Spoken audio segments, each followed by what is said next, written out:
That's really, really phenomenal, and that should really resonate with everybody that's actually working with their hands, right? People that serve you food, everything. Specialty deduction allowance for qualified production property.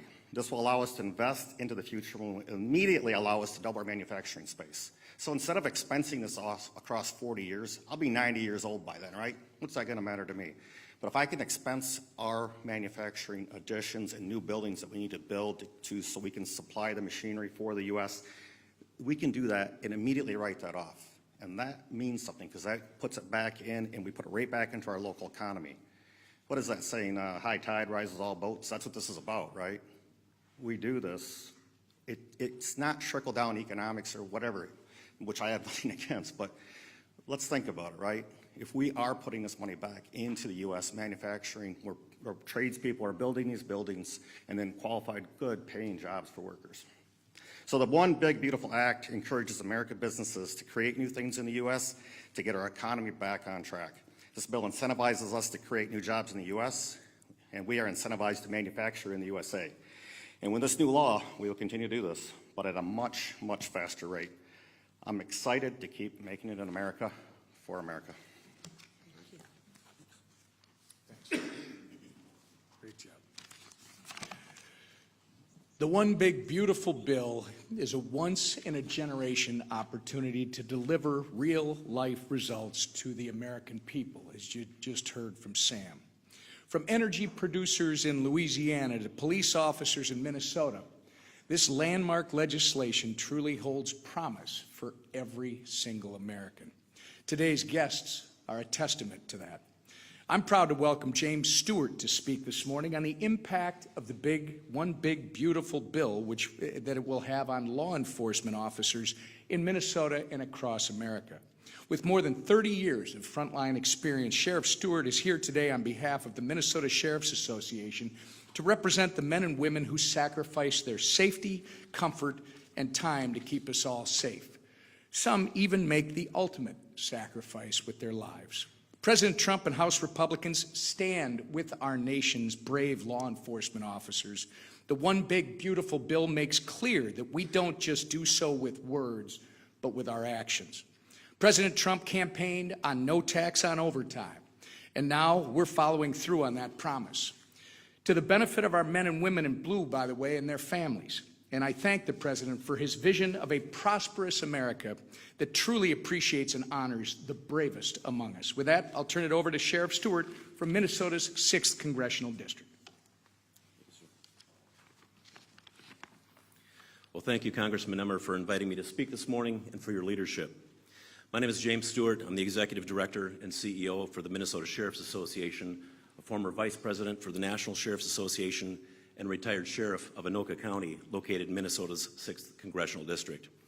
After more than 30 years in law enforcement, I know the sacrifice that is required to carry out the mission of protecting our communities.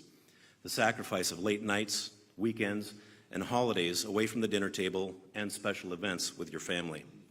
Early mornings out the door before your children even wake up, and the mental toll of routinely encountering scenes that no human should ever have to witness. And the ultimate sacrifice some officers make with their life in exchange for a safer tomorrow for the people that they proudly serve and protect. Law enforcement officers sometimes work 100+ hours per pay period. And not only is that time spent away from their family and their friends, it is more time in the line of duty, putting their lives at risk. No tax and overtime pay would benefit our protectors all across the country in tremendous ways. The increase in take-home pay for these deputies and officers rewards the extra hours and the extra efforts that they devote to protecting their communities, impacting their own lives in significant ways. That is more money in their pockets to save, to invest, and to grow. With more net pay, our protectors could reduce financial burdens and ultimately the related stresses and rely less on second jobs and better focus on serving others in their demanding roles. But no tax and overtime won't just lead to a bigger paycheck. Law enforcement agencies across America right now are facing staffing shortages and struggle with recruitment and retention like never before. No tax and overtime would help keep seasoned officers on the force longer and decrease that turnover. The One Big Beautiful Bill passed by the House is the opportunity to honor our men and women in blue and reinforce the vital role that they play in our communities. The no tax and overtime pay policy is a clear message of respect and support to our nation's law enforcement officers, and the impact of this legislation cannot be understated. Our protectors across America want to see this change, and you all have the power to make it happen. I commend House Republicans for the work that they've done thus far to move this policy closer to the finish line, and I ask on behalf of peace officers across Minnesota and our entire nation that you continue full steam ahead in that work. For the moms missing dinner with their families tonight, and for the sons missing their birthdays for their families this weekend, and for the men and women in blue putting their lives on the line day after day and hour after hour, let's make this happen. Thank you. Well, over the weekend, we saw President Trump take strong and decisive action to ensure that Iran does not any longer have a nuclear weapons program.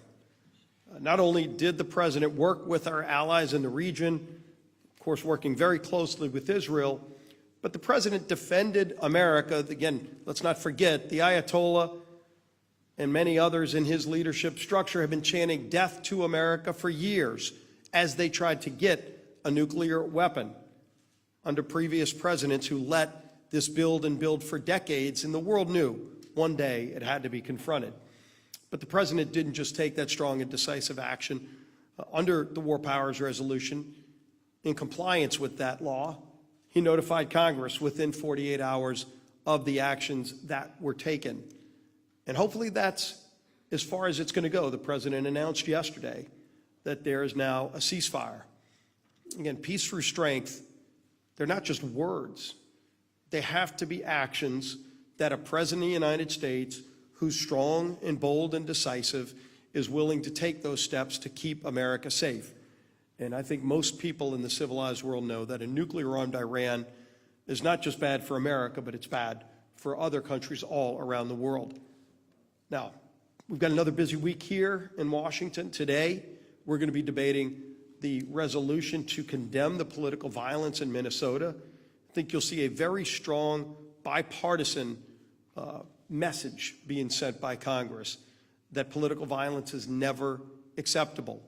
And you see the actions over the weekend with the state representative and her husband who were brutally murdered, the senator who was nearly killed. We keep all of them in our prayers and their families.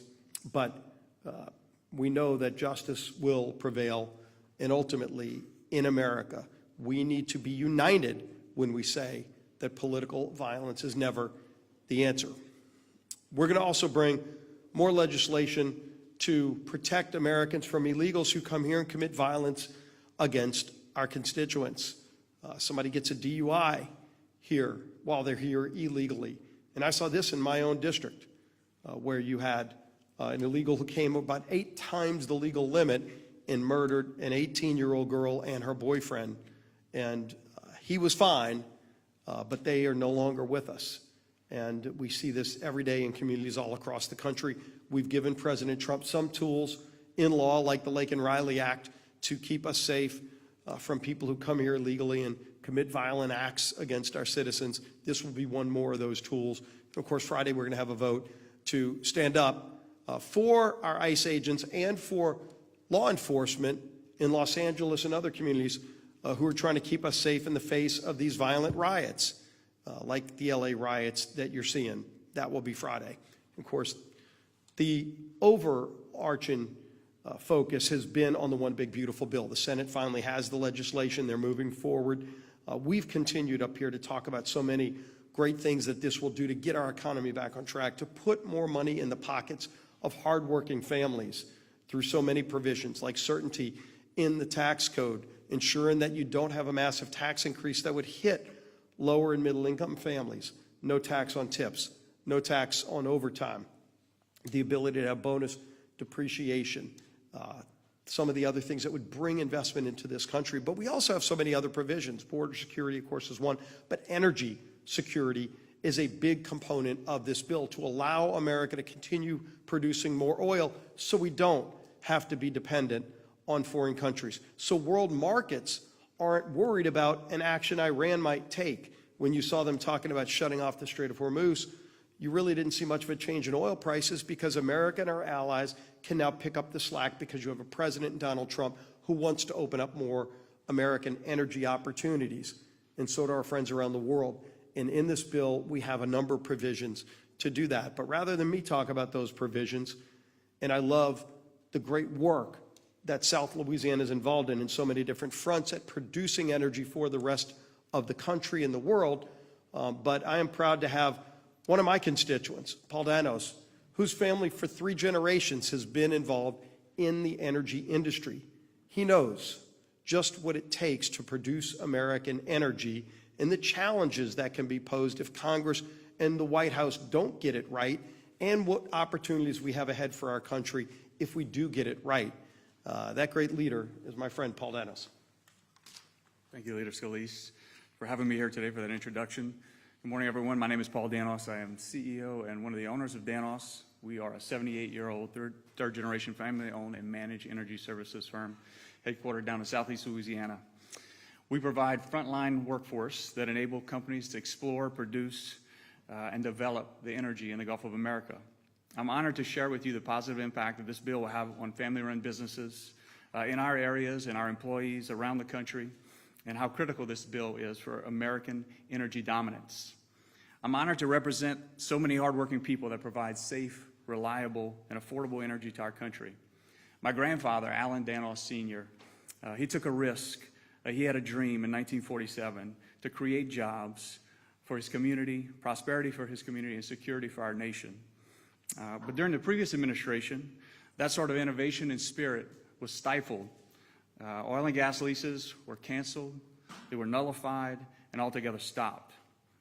This bill is a lifeline for American energy and restores the kind of predictability that businesses like ours need to invest and to grow. Predictability keeps capital flowing, and when capital flows, companies like Danos can invest in equipment and jobs and people and technology at home. You see, offshore projects take years to build. They're multi-billion-dollar investments, and without clarity and consistency with lease sales, businesses can't make the long-term investment decisions that are needed to grow their workforce and acquire equipment. So when lease sales stall or disappear, that doesn't just cause a pause in our business. Those opportunities can vanish. So when that happens, good paying jobs across the Gulf Coast and really around the country, because the supply chain throughout the country supports our energy in the Gulf of America. And that American energy and security is jeopardized. So this bill will help to restore American energy dominance. It'll make everyday goods less expensive, and it'll create jobs to secure America's energy future. And we know that energy security is national security. The more energy we can produce at home, the more that we can help our allies abroad to make sure that they aren't relying on hostile nations to get their energy. The Gulf of America is critical to America's energy economy and security. When Congress gets energy policy right, companies like Danos can do what we do best, deliver safe, reliable, affordable American energy. So I want to thank the Congress and President Trump for making good energy policy a priority in this legislation. Now I'll turn it over to Tony McAllister. Paul, I know you're the CEO, but I get to control the podium. All right, no, that's all good.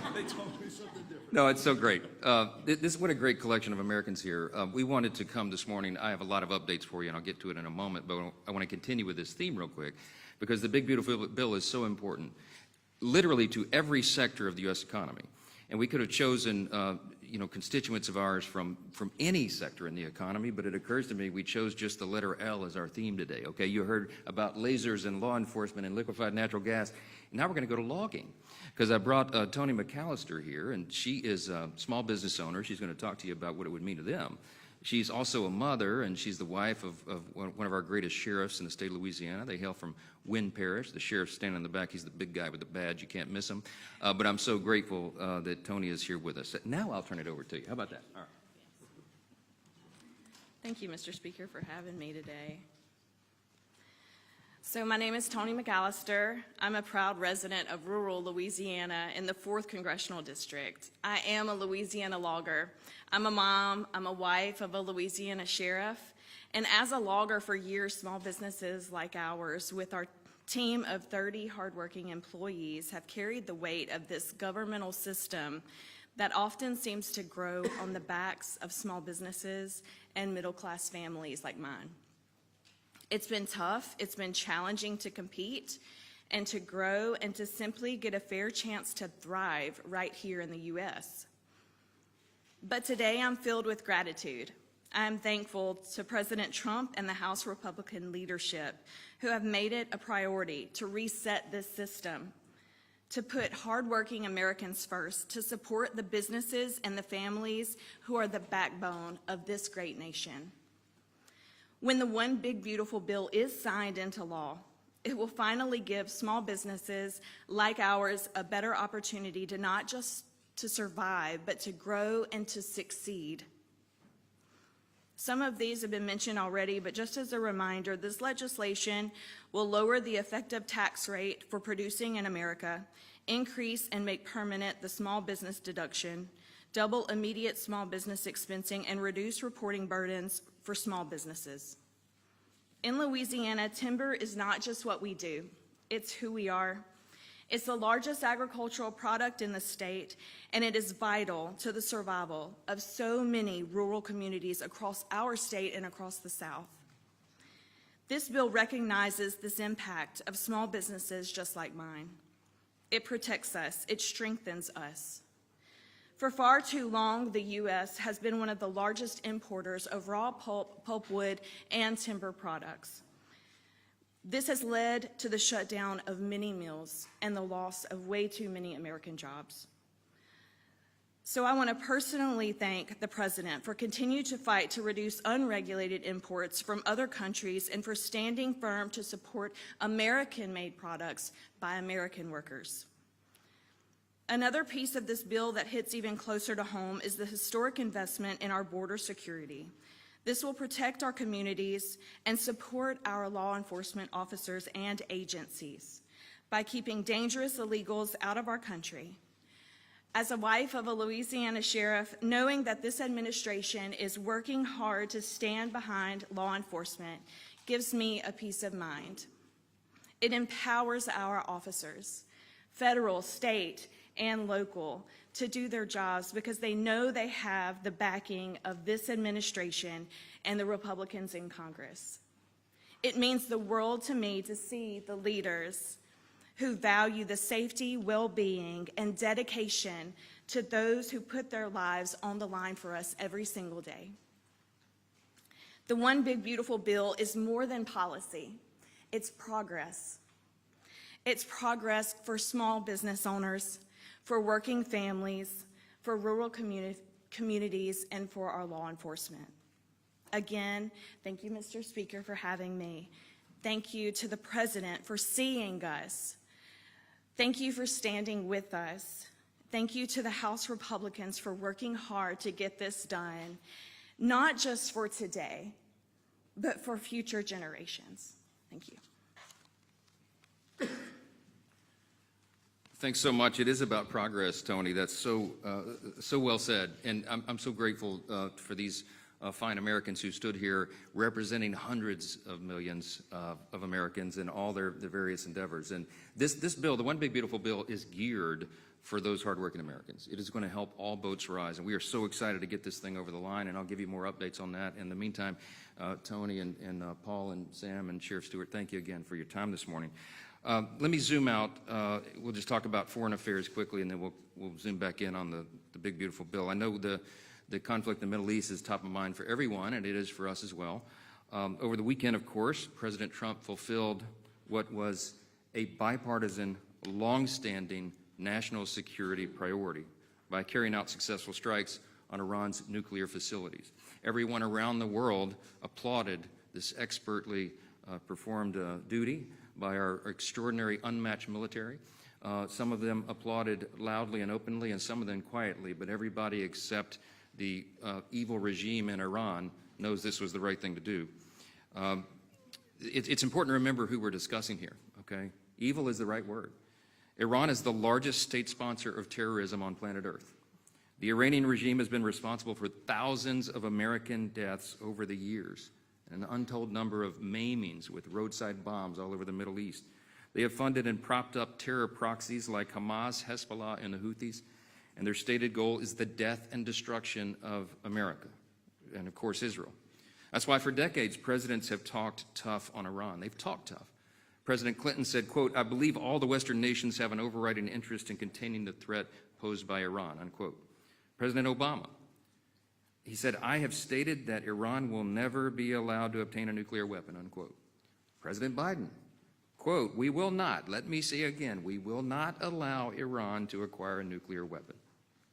But it was President Trump who did more than talk. He acted, and it was long overdue. And his decisive action led to a weakened and vulnerable Iran that gives them no other choice than to come to the table, which they refused to do in good faith before. The president secured a ceasefire between Israel and Iran, and despite of the temporary disruption this morning, we believe that will hold. Peace in the Middle East has never been closer within our grasp, and that is something that we should all embrace and applaud. And we were heartened to see even people on the other side of the aisle, right-thinking, common-sense folks, say that this was the right move. The ceasefire is fragile, but it is very real. I spoke to the president this morning right before Air Force One took off from the tarmac. He's headed over to the NATO meeting, as you all know. And we talked about his frustration with the temporary disruption and the ceasefire overnight. And he told me he had just spoken to Prime Minister Netanyahu and encouraged him not to retaliate in any heavy way. And I think that request has been heeded.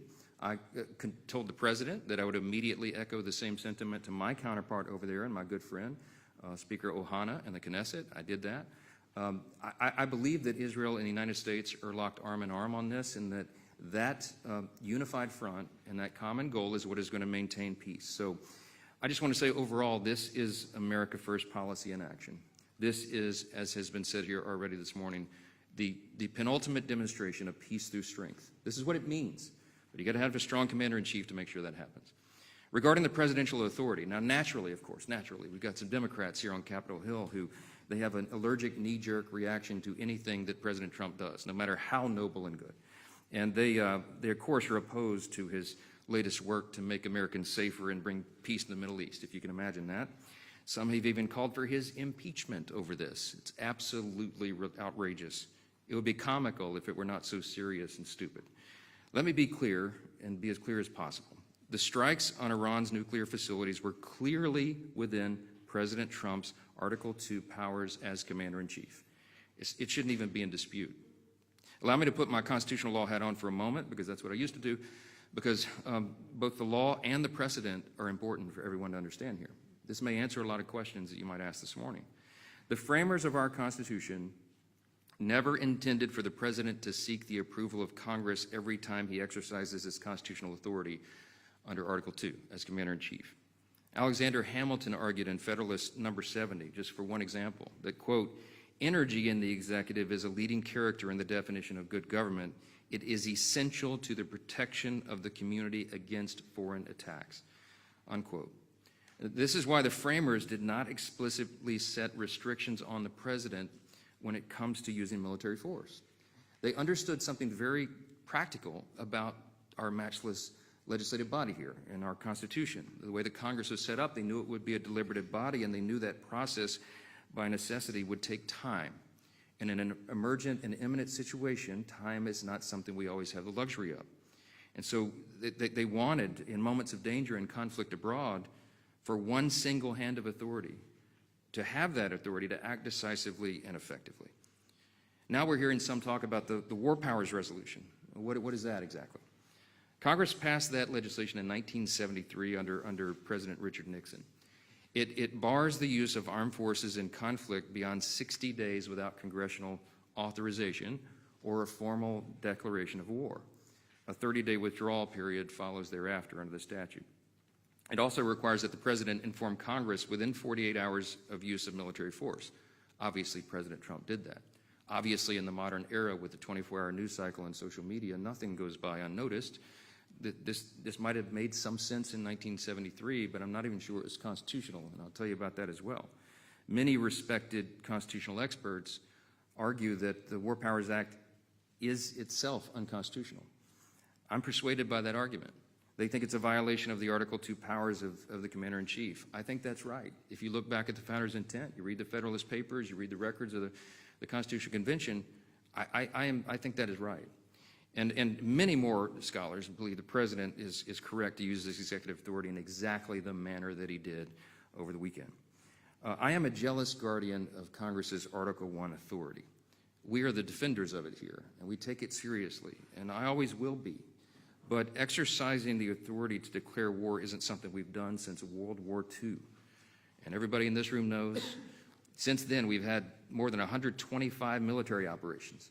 From Korea and Vietnam to Iraq and Afghanistan, they have occurred without a declaration of war by Congress. Presidents of both parties have exercised that authority frequently. A few recent examples: President Biden ordered strikes on Iraq, Syria, and Yemen. President Obama launched an 8-month-long bombing campaign in Libya to oust Gaddafi. President Clinton initiated air patrols and air strikes in Bosnia and a bombing campaign in Yugoslavia. Every one of those actions were taken unilaterally and without prior authorization from Congress. The bottom line is the commander-in-chief is the president. The military reports to the president, and the person empowered to act on the nation's behalf is the president. The last few days have unfolded exactly as the law outlines and as history has demonstrated and as the framers of the Constitution intended. I'm convinced of that. Let me change subjects and we'll zoom in back to domestic affairs and the one big beautiful bill. I will say it's very relevant to the discussion about global affairs because one of the things, as you all know, that the big beautiful bill will accomplish is it will support our military funding. While congressional Democrats feign concern about the safety and well-being of U.S. service members, House Republicans are working to deliver legislation that actually accomplishes that and supports them. I think it's really important that amid this global threat landscape that we point out there's never been a better time for a piece of legislation, a generational, once-in-a-generation opportunity legislation like the One Big Beautiful Bill. This bill funds President Trump's Golden Dome to bolster long-range missile defense capabilities. How many of you know that's kind of important right now? It accelerates the modernization of our nuclear deterrent. Couldn't have a better time for that. And it revitalizes our defense industrial base. Here's a few specifics. $34 billion to expand the size and capabilities of our naval fleet. To $25 billion for the Golden Dome. $21 billion to restock America's arsenal of munitions and ramp up domestic production of rare earth and critical minerals. $13 billion for nuclear deterrence. $12 billion to enhance military readiness, among many other great provisions that I won't bore you with listing. It's exciting stuff. And the One Big Beautiful Bill is a generational investment in American military might. And we need to get it to President Trump's desk as soon as possible. I think we will. With that, I'll take a few questions. Chad. Considering how much this bill has changed in the Senate, how are you going to be able to pivot and sell your members on a vastly different product so quickly? But before characterize what that's going to be like. The president says you need to be here this weekend. Are you going to keep members here without anything to vote on, with no clarity on when the Senate's going to send that across? Yeah, first thing first, I don't think we can say it's a vastly different product. Don't prejudge it yet. We're still awaiting the final details. We've given space for the Senate to work. They're a separate chamber, of course. I've been emphasizing from the very beginning, this is a one-team approach, the House and Senate Republicans working together in tandem with the White House. There's no daylight between any of us on the ultimate goal and objective. When we set what you all thought were audacious deadlines in the early part of the year, and I said we would do our bill by Memorial Day, many of you smirked. I saw your faces. You laughed at me when I said that. But we beat it by 4 days, okay? When we said we would get the whole thing to the president's desk by July 4th, and that was our objective, many of you also rolled your eyes, but we are on target right now to do that very thing. So if the Senate acts accordingly, and they act according to what we expect right now, we work out the final details. They would get that passed maybe by Friday, Saturday. And I've told our members, we just had the big House Republican Conference meeting, the weekly meeting, and I said, keep your schedules flexible. July 4th is always a district work period, as is tradition, so everybody can go home and celebrate the 4th of July with their constituents and their families. But there's nothing more important that we should be involved in and can be involved in than getting the One Big Beautiful Bill to the president's desk. So if the Senate does its work on the timeline that we expect, we will do our work as well. And I think everybody's ready for that. Yes, sir. Have you taken any role in talking to some of the senators that have specific issues, say adding to the debt or Medicaid cuts, about what could get passed the House? Yeah, why do you think I look so tired? Yeah, I've been talking to individual senators ad nauseum and sharing with them the conversations and the deliberations and the negotiations and the conclusions that we reached together here in the House, remembering that we worked on it for over a year on this side, and they've had to have a truncated work period of just a few weeks on this in reality. So they're going through the 5 stages of grief on their individual preferences, as we did over here, but again, we had longer time to process it. I remain, as I stand here at this podium, I remain very optimistic that there is not going to be a wide chasm between the two products, what the Senate produces and what we produce. We all know what the touch points are and the areas of the greatest concern. We've got to get the SALT negotiation number right. We've got to make sure the IRA subsidies are handled in an appropriate manner. You've got a number of provisions. We want to make sure that we hold by our commitment that we are not cutting Medicaid. The President has said that, and I've said that. We've all said that. We are strengthening the program for the people who are the most vulnerable populations who really rely upon that. You're talking about the disabled, the elderly, young pregnant women, for example. Those resources won't be available for those people who desperately need it and deserve it if young able-bodied men, for example, are on the program and not working. So we introduced a work requirement on the House side. It's wildly popular with the people because it follows common sense. If you're going to be on the public wagon and you're able, you should try to help pull it. And all we did was put in there, as you all know, a 20-hour work requirement per week, 20 hours. You guys work 80 hours, I'm sure, right? Give me a break. And they're complaining about that. You either have to be working, you have to be looking for a job in a job training program, or volunteering in your community. For heaven's sakes, do something constructive. That is something that everybody nods their head in agreement at a town hall and says, yes, do that. Why didn't we do it already, right? So what we've done is strengthen the program. I hope and believe, I pray, that the Senate will follow that same theme and not do anything that we couldn't pass on the other side over here. Last question. So I want to ask you about, so you mentioned a couple of things as far as the ceasefire goes. You said that you believe it's fragile. You also mentioned your opposition to the War Powers Act. I want to ask you, if the ceasefire isn't able to hold, do you think that you will take action to address concerns from the other side that Trump was unconstitutional in his actions, or perhaps think about repealing or altering the War Powers Act? It's a lot there. Look, the reason that the ceasefire is fragile is because you have Iran as one of the parties, and they have demonstrated for us over the decades that they are not to be trusted. You know, Ronald Reagan said, "Trust but verify." We're now in a posture where we verify and then trust. Okay, and that's where we are. They have not been truthful over the years. They have not been reliable for their word, and they have in so many ways, they've been a very irrational actor on the world stage. So it's fragile just because of the parties involved. But what I would say about our role here in the Congress is that there were a couple of resolutions floated. One of our Republican colleagues, Thomas Massey, has got over 50 Democrats who had signed on to his War Powers Act resolution he wanted to bring to the floor. They were filing those resolutions as privilege resolutions, which means they must be heard within a certain number of days, 15 days of legislative business. And I don't have the power to stop a privilege resolution, but I did talk to Thomas, who is a colleague and friend. I talked to him on the floor. We never agree these days. I'm not sure where his philosophy is coming from, but anyway, I talked to him on the floor last night, and I said, listen, in light of the ceasefire, if the ceasefire holds, obviously you would agree that your War Powers Act resolution is now a moot point. And he said, yeah, it probably is. So we may not have to act upon that. I hope we don't, because I think it would be a terrible look, and it will not pass the House. Because it's inappropriate, and it's not a proper use of the law anyway. The President has clearly fulfilled his responsibility under the War Powers Act, assuming that act is even constitutional. So, yeah. One last question. On the subject of Thomas Massey, if he does face a primary counter as Trump was threatened to fight, will you defend him in that primary? That's the hardest question I had this morning. I'll be totally honest with you. Okay. Look, the Speaker's job, my role with my party cap on, is I'm the leader of my party here, and the Speaker leads the Incumbent Protection Program, right? That's what we call it. I got to make sure everybody gets reelected. I travel the country nonstop, relentlessly raising money to ensure that happens.